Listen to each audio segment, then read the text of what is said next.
Hello, this is Yogeshwar again, and I'm back in the series. We have been discussing about Saturn transits for the zodiac signs of Aries through Capricorn, and this is 11th in the series. As you know that Saturn will be moving into the zodiac sign of Scorpio on November the 2nd, 2014 from the zodiac sign of Libra, and it will stay there for approximately 2.5 years.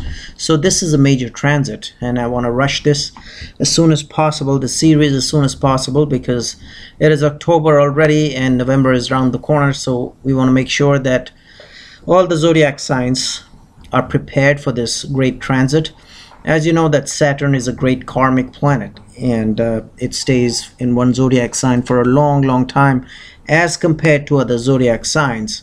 So it becomes very important for each of us to be prepared and to do remedies if required for this transit.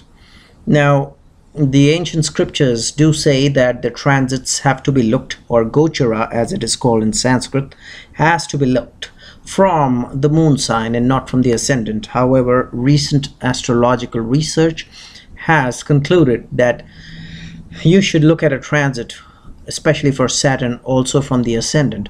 So this video is for both the moon signs of Aquarius and also the ascendant of Aquarius. Now, people who are not familiar with astrology, especially Vedic astrology, what would be the moon sign?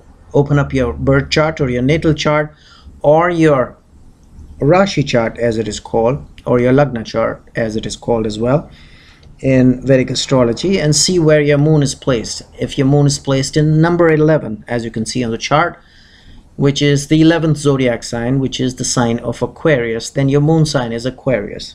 So once again, this video is for the moon sign of Aquarius and also for the ascendant of Aquarius as to how the impact of Saturn transit will be for the next 2.5 years. But like I said, more so, look at it more so from the moon sign, because moon sign is more important as far as gochara transits are concerned. So the movement of Saturn for Aquarius moon sign and ascendant is going to be in the 10th house, as you can see on the screen, the color painted with blue, and this would mean that there may be challenges related to profession and also related to the honor, or not the honor exactly, but the reputation rather of the individual. So that is going to be a challenging area.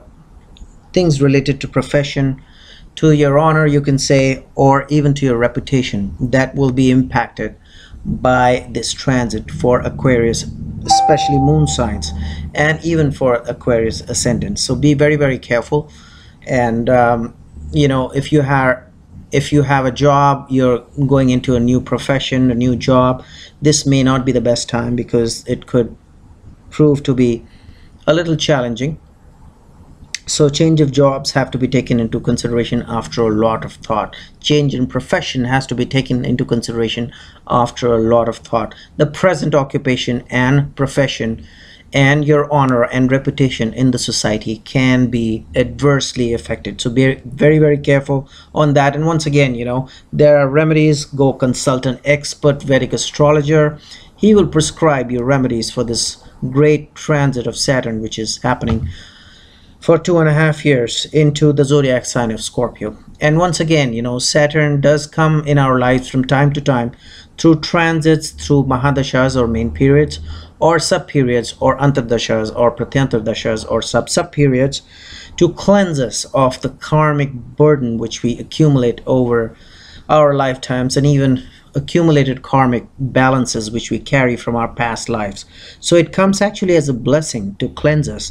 Otherwise, by the kind of a lifestyle we lead in the present day and age in society, we accumulate so much of karmic debt that if Saturn does not come in our lives from time to time to cleanse us or ease us of this burden, towards the end of the lives we may be overburdened and may not be able to carry the huge burden.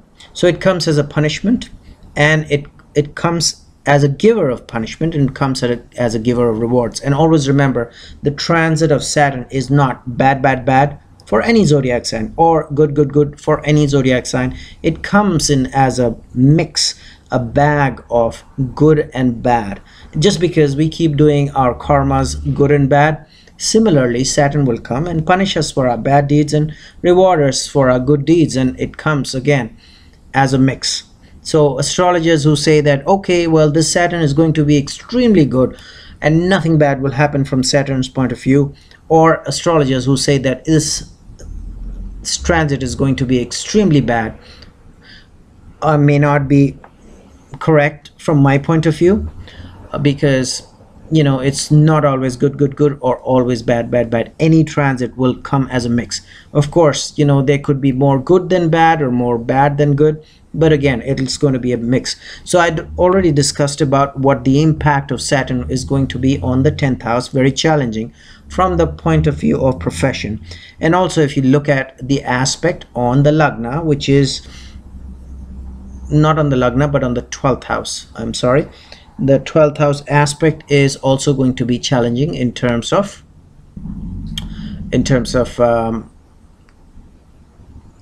expenditure, because the house of expenditure is the 12th house. So be very careful on that. And the direct 7th house aspect is going to be on the 4th house. So domestic happiness and happiness related to homes, mother, you have to be extremely careful on, because 4th house is the house of mother as well. Look after your mother's health, look after your relationships, look out for your relationship rather with your mother. Just make sure it doesn't get strained.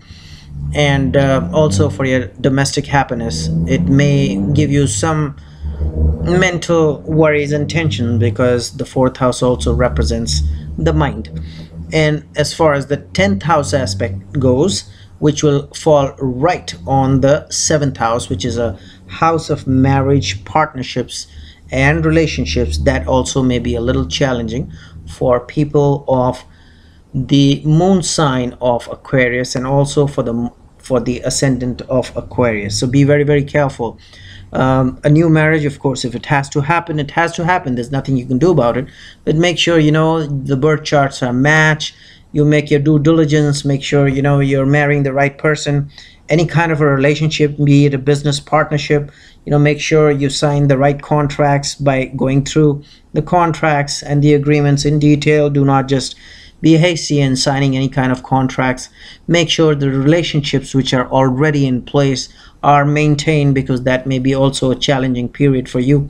But like I said, nothing is bad, and there's a good thing also associated with a bad thing, meaning which, if you have a transit of a planet which is a benefic planet like a Jupiter or a Venus, or those planets are transiting in benefic houses or giving you benefic effects, then most of the tough or challenging effects of this Saturn transits can be nullified or balanced. Also, if you're going through a dasha or a sub dasha, or a sub period rather, or an antardasha or a pratyantardasha, or of a favorable planet, then this Saturn transit may not affect you that bad, or may not be as challenging. So there's a mix of good and bad. Like I said, nothing is completely hopeless.